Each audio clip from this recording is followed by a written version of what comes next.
Philippians chapter 4 and verse 5.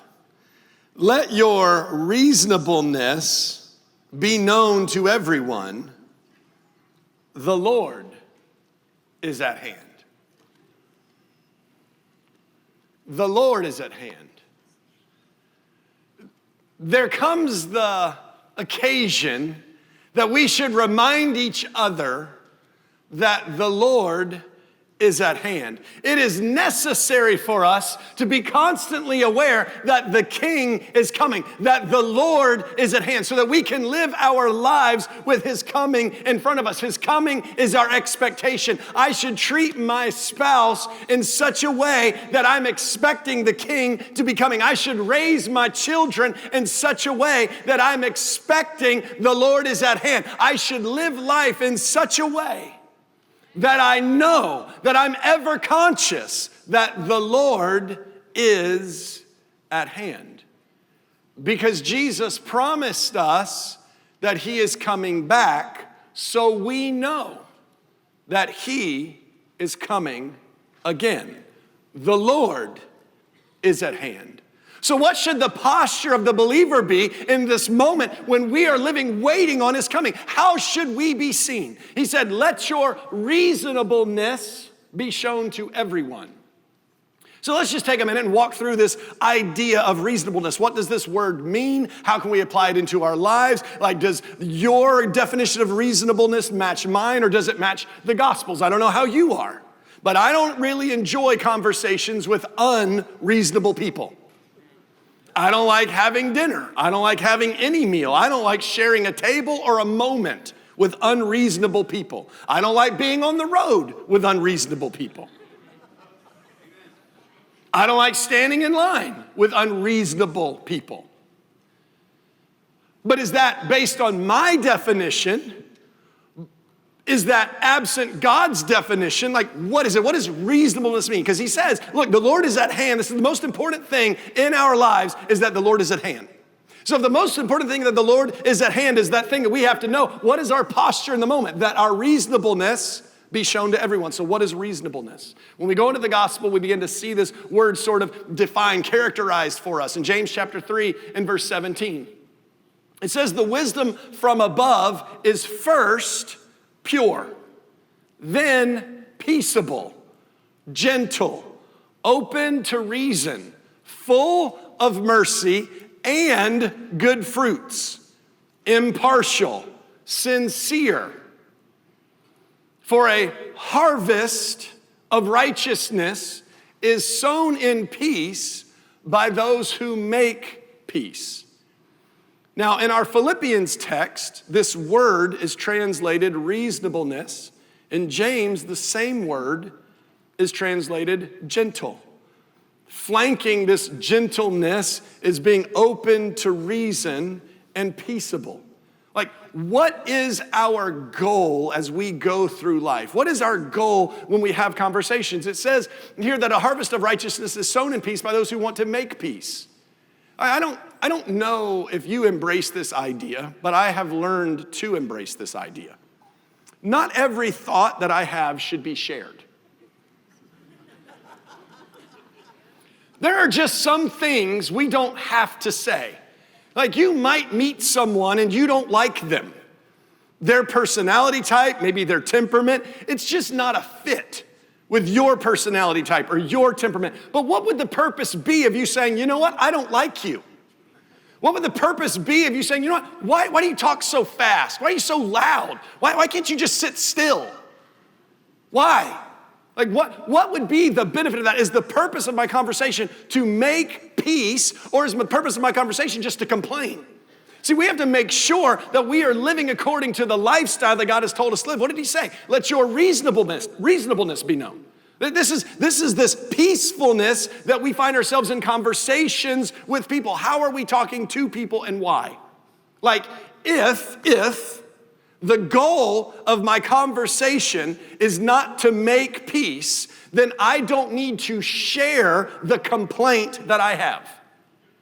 Keep in mind, I have a lot of complaints.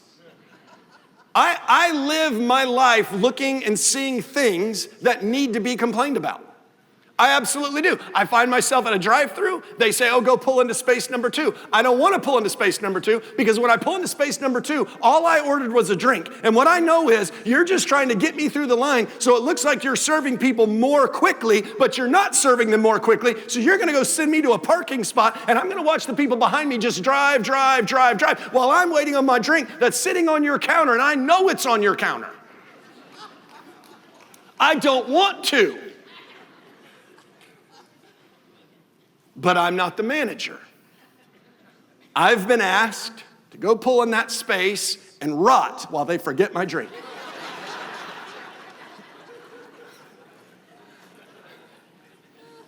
No, like what? I see stuff, like I'm not saying that all of a sudden you're just gonna be okay about everything. It's not what I'm saying. The other day, I pulled out in front of somebody. I pull out in front of people all the time. Like I don't know if you can notice, but I don't pause well. So stop signs, yield signs, pause signs, whatever you want to call them. I get gas at this Sunoco on Cleveland Heights, and there's a stop sign at the gas station, and 2 feet later is a red light. I just roll through the stop and stop at the red light. I don't know why. It just seems redundant. Why am I stopping twice? So I just roll through, stop at the red light, and cut a guy off who's coming up to the red light. It happens all the time. Guy behind me like 3 days ago, he goes, and I wave. And he goes, like, okay, whatever, be a moron, I don't care. We had this little moment where we're just gonna be reasonable. He's frustrated, I'm an idiot, we're gonna move on.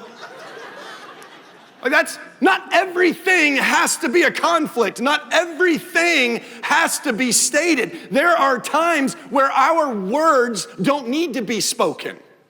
But here's the thing.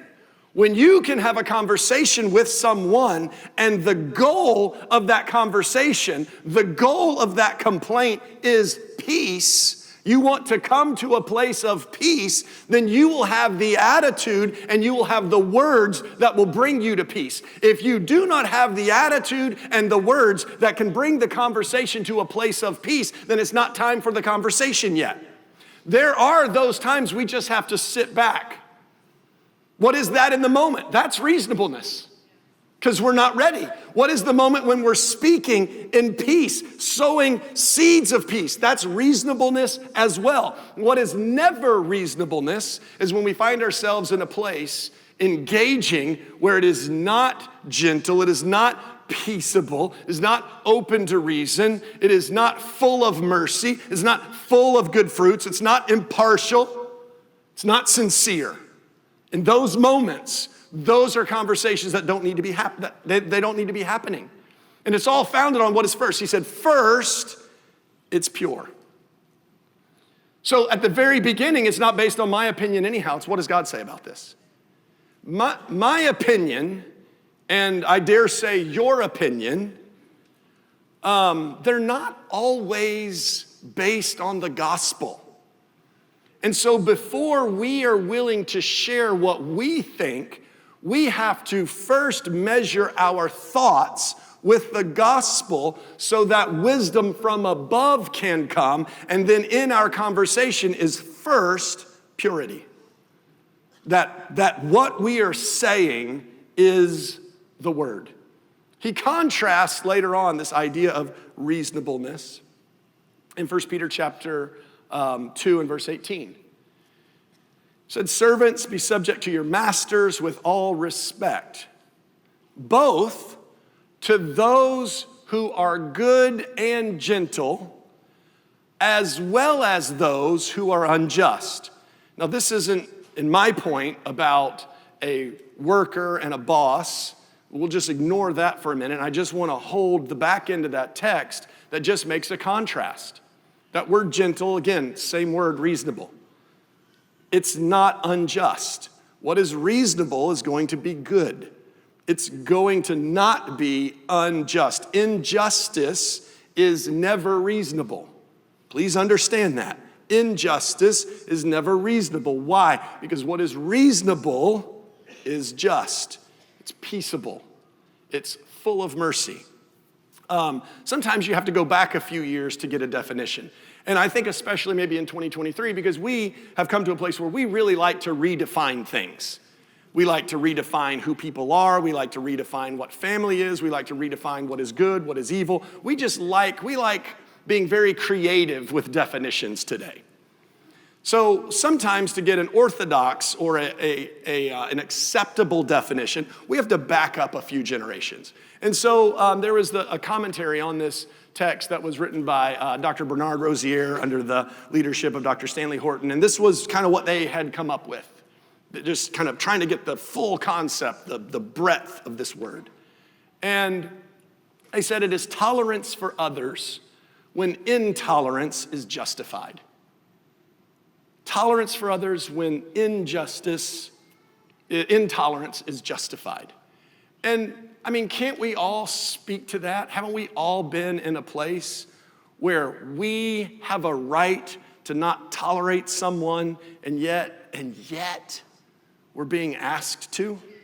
In this moment, we're being asked to let everyone see our reasonableness. Why? Because the Lord is at hand. You know, bigger than our ideas or our opinion or our conversation in the matter is that the Lord is at hand.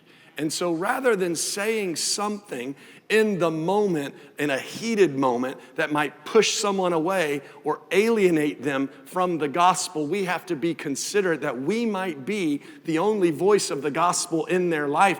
And so if we can, by reasonableness, point them to Him, we have lived life considerate of this.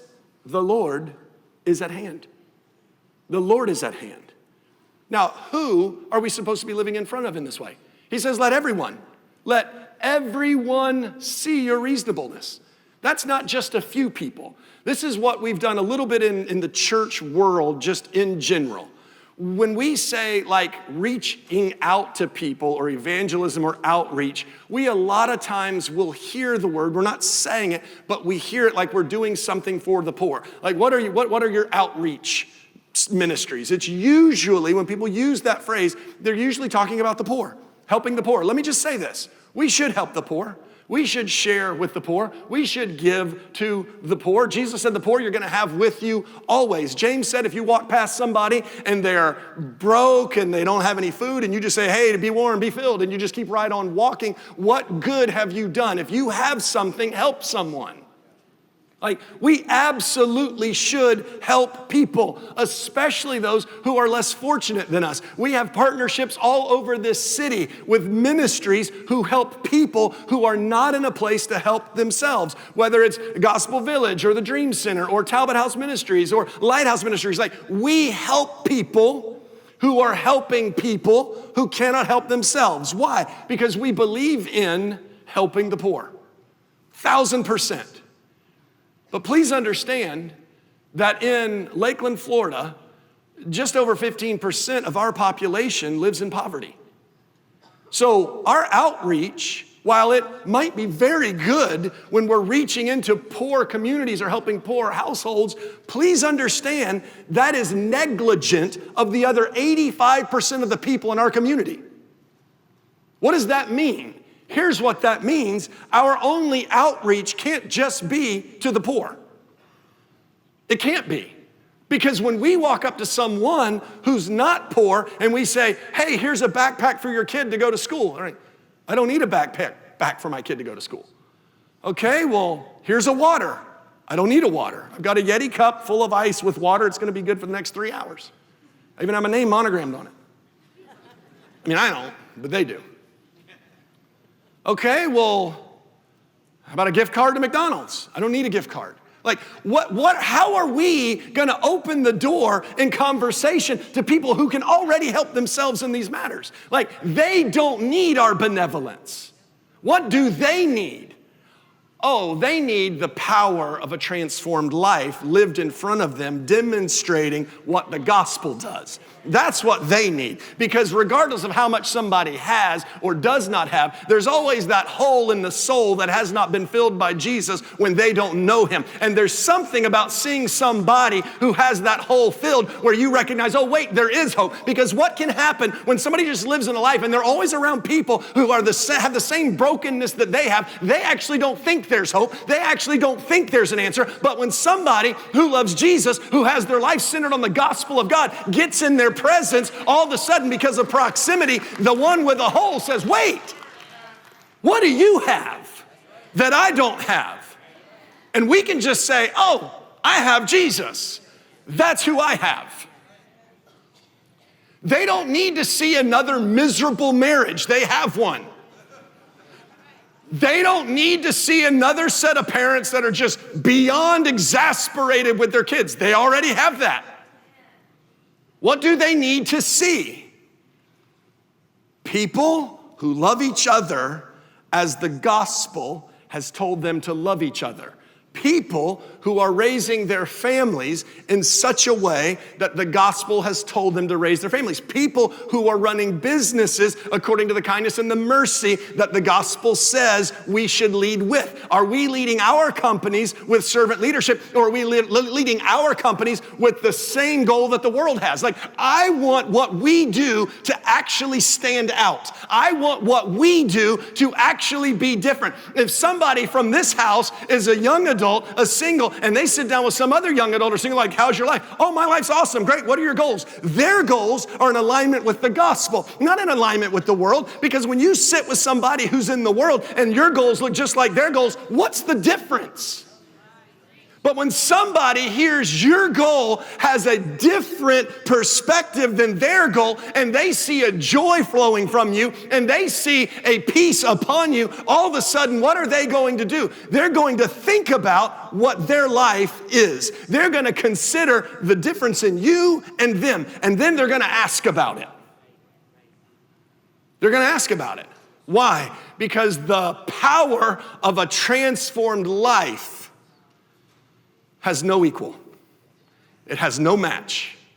So he's saying, I want your reasonableness to be seen by everyone, not just the 15%, but by the other 85%. See, let me just, this is going to sound arrogant. I don't want it to sound arrogant. I just want to be able to testify for a minute. Is it okay that just on occasion we testify? Like, sometimes I get it. Somebody says, oh man, I'm just having it's just hard. And we want to go, yeah, I mean, it's hard for me too. And we try and commiserate by trying to find something about our life that's whatever, so we can somehow sympathize with someone else's pain. I get it. It's a good life skill. Like, somebody shows up broke, it's probably not a good idea to go, I don't know, man, I got plenty.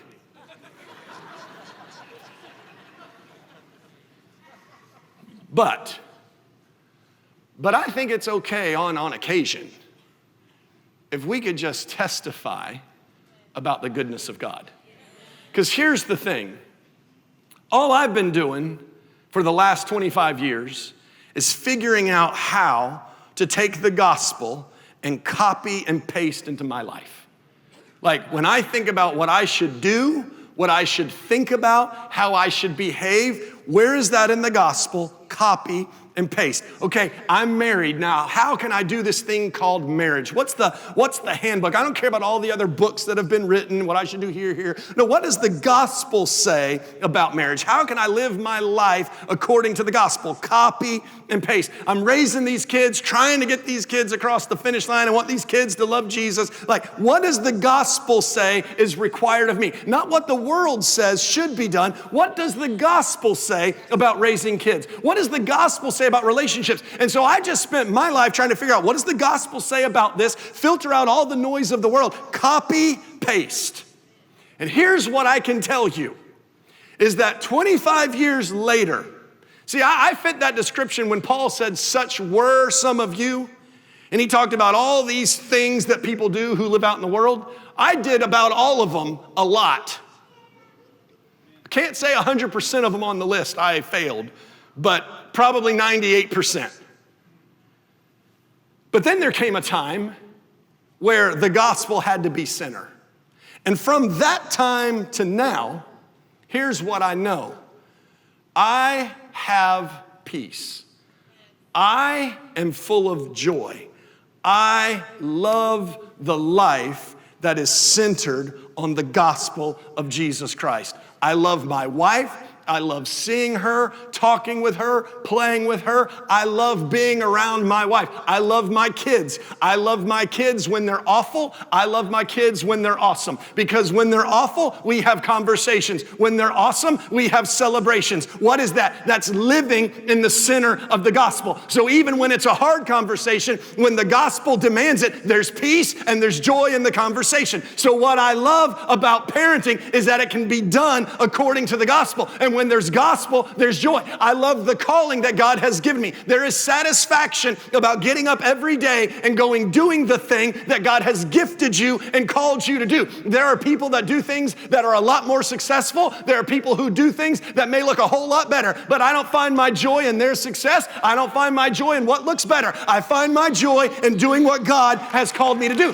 And so every single day, I just get up and I just worship Jesus on my way to work. I just worship Jesus driving my car. I don't care if you have a nicer car. I don't care if your car's garbage. I thank Jesus worshiping in my car. I enjoy what I do. I enjoy who I do it with. And when I drive home, there is just a gladness in my heart. I can't wait to get in the door, see that miserable dog that meets me at the door every single time I come home, and then go yell for my precious kids. Where are they? What have they been doing? Let's sit down. Let's have dinner. Let's tell stories. I love life.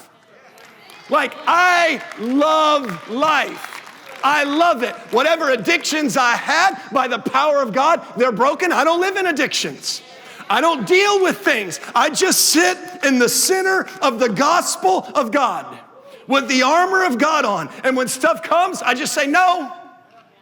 No. Scroll, change, turn, move, get away. Why? Because there's something greater. I just desire to live in the greater. I have decided to live in the greater. And here's the thing, this is what I promise you. My joy is full.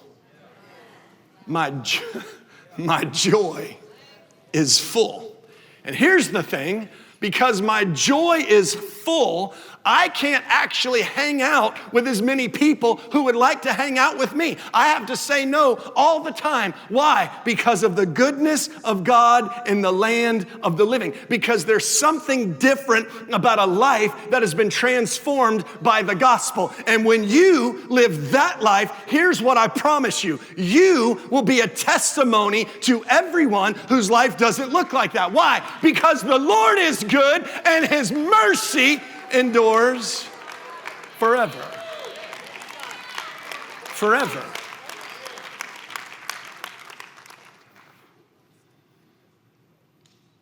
So, was it easy the first day? Nope.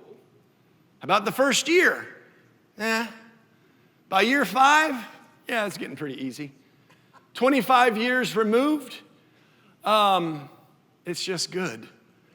I can look back and I can see people who didn't make the same decision that I made. And here's what they don't have: the joy or the peace that I have. Why? Because He is my joy. He is my peace. My hope is in Him. I'm living because the Lord is at hand. And when I live that way, if you live that way, there will be the fullness of satisfaction. I promise you. Why? Because that's the promise of the gospel. That's the promise of the gospel. It's that peace, that fulfillment, that satisfaction. Those who hunger and thirst after righteousness, they'll be what? Satisfied. And so when we live this way, this reasonable way before everyone, because the Lord is at hand, how do we see that modeled in the life of Jesus? What did He do? Like when we go outside of just the 15%, what about the other 85%? Like how did He live in front of them? Let's start with a familiar story and we'll go into another familiar story. There was a moment when a group of religious leaders they found a couple who were in the middle of immorality, right in the middle of the act. And they apparently separated them, sent the guy wherever they sent him. Didn't seem like much happened to him, but they decided to drag the lady in and bring her before Jesus. And all these guys say, okay, Jesus, she was found in the very act of immorality. Now, the law says that we should stone her. And here, this is what I love about reasonable answers. The wisdom from above is first pure, then peaceable, then reasonable or gentle, open to reason. So Jesus says, yes, that is exactly what the law says, and you're exactly right. So here's what we're going to do. Whoever is without sin, you go ahead and throw the first stone. Like we talk this as if he said, you're right. Stone her. You just have to be without sin to judge somebody in their sin. So you who are without sin, go ahead and judge her in her sin. And then he gave them a minute to think about it. He just stooped down, and I have no idea what he was doing. I don't know. Looked like he's just killing time, just giving them a minute. Have you ever asked somebody about something and they look at you and you're like, here, I'll give you a minute. You kind of walk off so they can talk amongst each other and make a decision. This is what Jesus, he wasn't going to go anywhere, so he just squatted down. He just, okay. And then it says that the older men, they dropped their stones and they left first. Let me just very respectfully, because we're all the time complaining about young people. All the time. Now, I'm just going to complain about older people for a minute.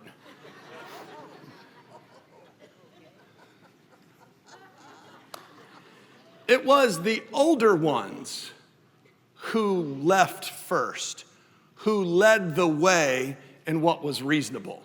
I would just ask everyone older, because it's 23, that means we're stepping into 24. 24 is an election season. I'm just going to ask the older people in this room, could you please lead in reasonableness during the next election? Could you please? Because how people were led in the last season was depressing. And many of the ones who were leading the charge were older. I know, everybody laughs when we pick on young people. We can call them snowflakes, everybody will clap. But when we get real honest, then all of a sudden everybody's looking at me like, I can't believe you just said that. No, can we? Can the older people please lead with reasonableness next time? Because I didn't see a whole lot last time. I'm begging. So in this moment, it was the older ones who led the way in reasonableness. They dropped their rocks and they walked up and said, this isn't right. This isn't the way to go. This isn't the heart of the law. We're not going to participate in this. And they led the way so that then the younger ones could say, okay, I'm going to follow their example. There is a reason that you are the elder among us. It is to be an example of reasonableness for every single person who is younger than you. So I am beseeching you, please be an example of reasonableness. This is what we see. So Jesus is still just doing his thing. They drop their rocks, they walk off. And then in John chapter 8 and verse 10, it says that he stood up. And then he said to her, woman, where are they? Now don't get offended by woman. That's just Middle Eastern for ma'am. Ma'am, where are they? And she says, they're not here. He says, is there no one to condemn you? She says, no, not one. And then Jesus says, neither do I condemn you. Go. Neither do I. If they don't condemn you, I'm not going to condemn you. Go. And this is where our generation today, and that's everybody in this room, those of us alive today, this is as far as we've gotten in our comfort level. But reasonableness keeps on talking. He didn't just say, okay, I don't condemn you, now go. What else did he say? Oh, from now on, sin no more. Like, not just go, you're pardoned, keep doing what you've always been doing. Just know I forgive you every single time. Live like a complete idiot forever, and then I'll come get you because I'm full of grace and I'm full of mercy. This is our message, right? Like that's the message we preach all the time. But it wasn't his message. His message was go. Oh, and from now on, sin no more. That has to be our message that is reasonable in front of the people that we have opportunity to speak to. All right, let's talk about his relationship and interaction with a man named Zacchaeus. Zacchaeus was a rich guy. We all love to complain about rich people. Everybody complains about rich people. I think rich people are pretty cool. I don't know, I kind of like looking at their cars. I like looking at their houses. It's just cool. I heard this the other day. Maybe it's not funny to you. I thought it was hysterical. Somebody told a rich guy they didn't like the color of his Bugatti. He said, what color is your Bugatti?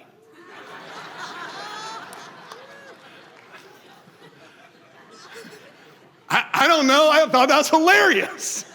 I'm like, that's pretty good. Yeah. So Zacchaeus was a rich guy. But how he got his riches was basically by overtaxing people, and they didn't like that. They didn't like being overtaxed. Nobody likes the idea of being overtaxed, where it's like $10 to get in, and like, that's 15. You're like, it says it's 10, it's 15. You're desperate, you pay the 15, you just get in, but you can't stand that guy for doing it, right? I don't know, has anybody driven into Georgia lately? Nobody? Seriously? No, like for real, who has been to Georgia in the last year? You just drove through. Okay, thanks. It had to be more. It has to be more because I-75 is always like a parking lot going north. Okay, so here's the thing. You get into Georgia and there's taxes on gasoline. I'm gonna make fun of tax collectors for a minute. I'm just telling you what's going on here. I'm gonna just trash tax collectors, so be okay with it. You go into Georgia, if you pull over, you know all of a sudden gas gets cheaper. Fascinating, right? Gas gets cheaper. Why? Because Florida puts an extra tax of 35 cents per gallon on gas. But you drive into Georgia, you don't pay that extra tax on every gallon. And so you get there, you sit around, you spend a few days, you spend less in gas, you're driving, you got like a quarter of a tank, you're in Valdosta, you're like, oh, I'll fill up in Lake City. Don't do that. Don't do that. You just stop right there in Valdosta, because here's why. As soon as you cross that Florida line, that tax man's coming at you. And you're gonna be on empty, and that light's gonna be flashing, and you're desperate, and you have to pull over, and then he is gonna steal from you 35 extra cents per gallon of gas. I'm the only one this bothers. Clearly, everyone enjoys this. Okay, well, that's what Zacchaeus was doing to people, and they didn't like him. And so now Jesus comes to town, and Zacchaeus decides that he wants to see Jesus. He wants to be in the presence of Jesus. He didn't want to just hear the story. He didn't just want somebody telling, he wanted to be in the presence of Jesus. So he runs and he climbs up in a tree. And it was hard for him to climb up in a tree because he wasn't an extremely tall guy, but he was going to do whatever was necessary to be in the presence of Jesus. And I might just say, for those of you, we'll pick on the online people because you're all in the room, you're fine. Those of you online like, well, it's just pretty hard to get to church. No, it's not hard to get to church. It's not hard. The roads are all open. The weather was nice. It's easy actually to get to church. Say, well, I don't have a car. We have a bus stop right on Main Street, right in front of the church. There are buses that get here. I see people that park their bikes over at the bike rack. I see people who walk to church. It is not difficult to get to church. It's not hard. It's not hard. It's difficult to get through TSA. It's not difficult to get to church. Church is easy. It's easy to get to church. So people are like, oh, it's just hard to get there. No, it's not hard to get there. Oh, I had a pretty long Saturday. So, who cares? Get here. Okay, so Zacchaeus got here. He climbed up the tree. Jesus sees him, and then he says, hey, come on down. I'm going to go to your house today. And then what did he do? It said he hurried down. When God gives us a directive, could we learn to hurry? Like all the time, we're going this way. God says, turn around.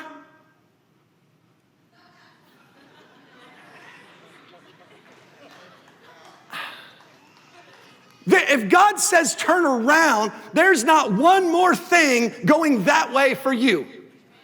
There's nothing. Well, but I thought if he says turn around, there's nothing else there.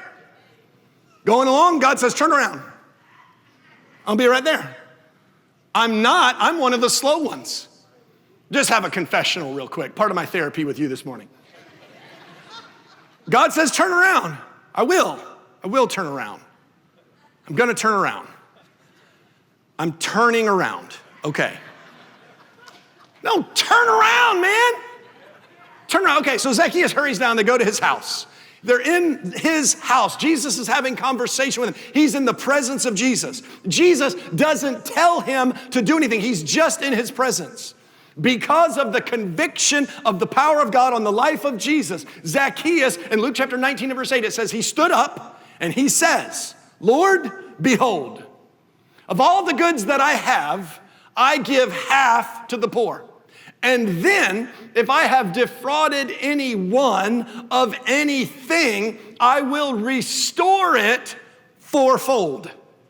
That means he's going to take whatever he stole, multiply it by 4, and return it. There are some people in this house that the devil has stolen from you, and according to the word of God, there is a return that is coming back to you. When the enemy steals from you, God will multiply it, and he'll put the answer right back in your lap. They were stolen from. Do you think they expected him to show up and give them 4 times back? God will do the impossible. And then Jesus says, today salvation has come to this house. Salvation has come to this house. For this man also is a son of Abraham, and the Son of Man came to seek and to save the lost. Jesus wasn't just seeking Zacchaeus to build his brand of Jesus, friend of sinners. He wasn't just building up this idea that Jesus was a friend of tax collectors. He wasn't just trying to make everybody think more of Jesus or think better of Jesus or think Jesus is just one of these men of the people. What he was doing was seeking the lost for the purpose of what? To save them. I came to seek the lost and save the lost. It wasn't a photo op moment. It was so that Zacchaeus could experience salvation. He wasn't just giving mercy so that he could make all the religious people mad with the lady that was caught in adultery. His purpose was that she might go and sin no more. And what happens in our conversations in the Christian world is we find ourselves on one side or the other. We're either on the extremely conservative side, and we won't even find ourselves ever in the presence of someone who needs Jesus, which is a complete disaster, because who else are they going to see? Or we're going to just never live according to the gospel and hang out with people who don't believe like we believe so that we can do what they do. And then we're going to give the excuse, I'm just seeking the lost. No, you're not. You're using the gospel as an excuse to be stupid. Because if you are finding yourself constantly in the presence of people, hanging out with people, and never bringing them into the house of the Lord, never seeking not just to be, but to save, you're missing the greatest opportunity of that relationship. You're not there to be like them. You are there to convince them to be like you. That's why God put you in that moment. That's why God gave you that relationship, so that they could see him in you and they could be transformed. Like, that's the point. And so when we grasp this, we are very open and longing for our reasonableness to be seen by everyone. Now, why is that? Because the Lord is at hand. Jesus is coming back. He's coming back. Therefore, we are called to live like he is coming back. And we are called to demonstrate to others a life that lets them know that they need to get ready because he is coming back. Jesus is going to return. Now, let's just take 10 minutes to walk through that process. because we see this in Revelation chapters 6 through 8. And right out of the gate, this is based on the gospel. This is my opinion. Anytime something in the gospel isn't like super clear, we create opinions that builds doctrines or theologies, and there are differing opinions on the coming of the Lord. This is my opinion on the coming of the Lord. There are people who share my opinion. There are people who do not share my opinion. That's the only disclaimer you're going to get. Now I'm just going to give you what I feel like this is saying. Revelation chapter 6 through 8.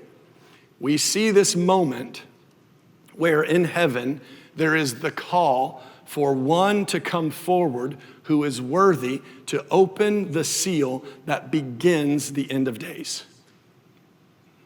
And when the call goes forth, no one stands up, no one appears. And so there begins to be weeping in heaven. And John, who's seeing this in a vision, begins to weep. And the angel who's next to him says, hang on, behold, the Lion of the tribe of Judah. And John looks up and he sees a lamb as though it has been slain.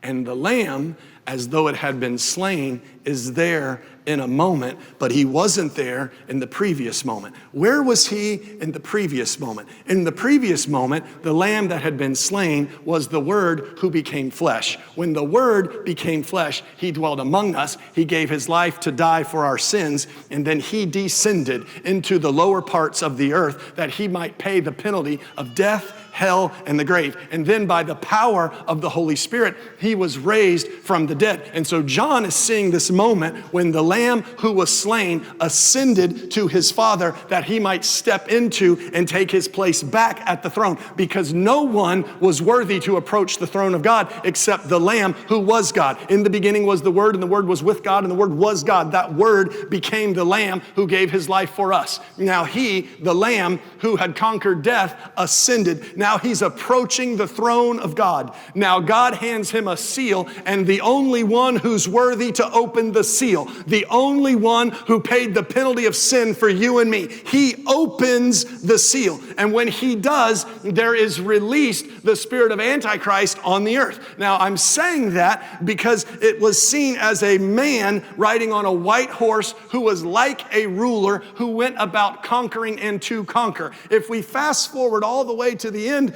of the book of Revelation, we will see not the Antichrist, but Jesus Christ on a horse, a white horse, and he comes and he lands on the earth. And when he lands on the earth, he opens his mouth. There is no battle. There are no swords. There is no whatever. All he does is speak, and evil in a moment is vanquished, because evil cannot stand in the presence of God. Jesus doesn't have to fight. All he does is open his mouth.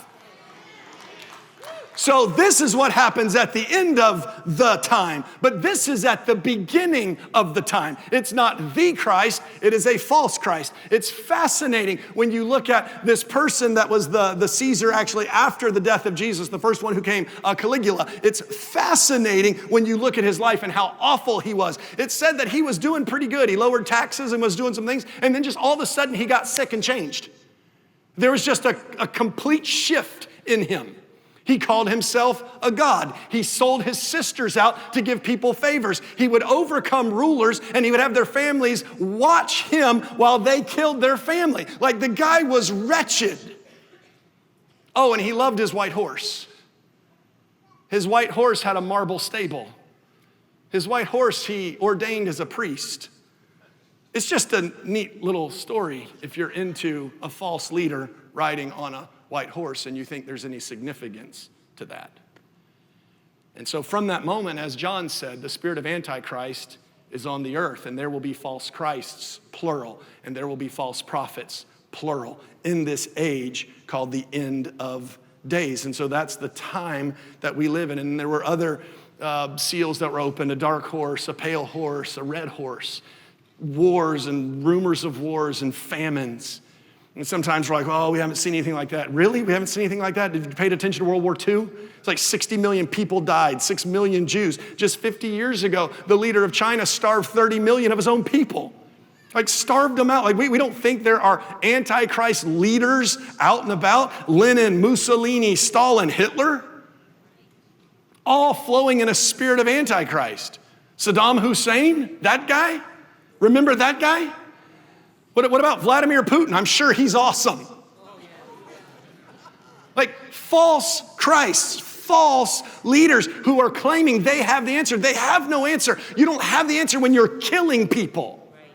When you're creating famine, false Christs have been out there. And so this all began, this age that would be the end of days. And then there's this fifth seal that is opened. And they're all the saints of God underneath the throne. And they said, when are you going to make it all right? When are you going to fix this?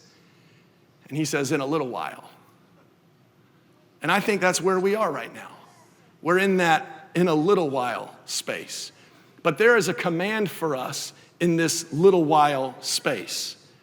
And we've gotten distracted, and we always want to talk about governments, and we want to talk about the mark of the beast, and we want to talk about what's going to happen in the tribulation. Could I just let you know, we're not going to see any of that, because there's a sixth seal that gets opened up, and when it does, the sky rolls back, and everybody on the earth sees what's going on in the heavens. But Jesus doesn't come down yet, but everybody gets to see Jesus. And then when these people who knew about Jesus but didn't believe in Jesus, who were from the tribe of every single tribe of Israel, thousands of them, 144,000 of them, they see him, they suddenly believe, they're marked. But there is the absence of the church on the earth. Where is the church on the earth? Oh, we just have to keep reading, because at the end of that sixth seal, there's gathered around the throne of God every single nation, every single tribe. There is a number that is too large to even mention, and we're all gathered around saying, worthy, worthy, worthy is the Lamb. How did we get from here to there? Oh, it was the Apostle Paul who already explained it in Thessalonians. He says, don't you worry about this. Yes, Jesus is coming back, and it will be like a thief to those who aren't expecting him. But to those who are expecting him, this is your great hope. You need to be looking for him. It won't catch you by surprise, because there's going to be the sound of a trumpet and an angel, and then the heavens are going to open up, and we're going to see Jesus, but Jesus isn't going to come down. What Jesus is going to do is call to himself his Holy Spirit, who's the only one holding all the hell from happening. But when he calls forth his Spirit, everyone who's alive unto God,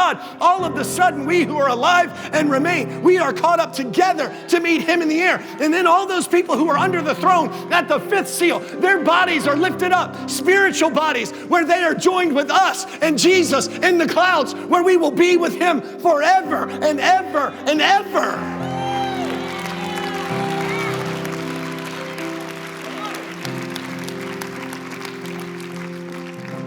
And then they open the seventh seal, and there's rest in heaven. Quiet in heaven. Why? Because Hebrews chapter 4 and verse 9, it says, there remains a Sabbath rest for the people of God, so that when they enter God's rest, they will rest from their works as God did from his. The seventh seal, the seventh day, the Sabbath, that is the reward of our time on the earth, working for him. This is no time for rest.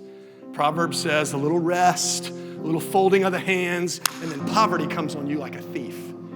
This is not a time to be lazy. This is not a time to sleep. This is a time for the church to wake up, not wake up and pay attention to governments or false leaders or what could be a mark of the beast. We're never going to see it. It doesn't matter. I'm not looking for the Antichrist. I'm looking for Jesus. I'm not telling people to be prepared for the end of days that they'll never live through. I'm telling people to be prepared for the one who is coming, because the Lord is at hand. Jesus Christ is coming back. And there is a message that we have that is called the gospel. And it is a message of power. Jesus said, here's what I'm telling you to do.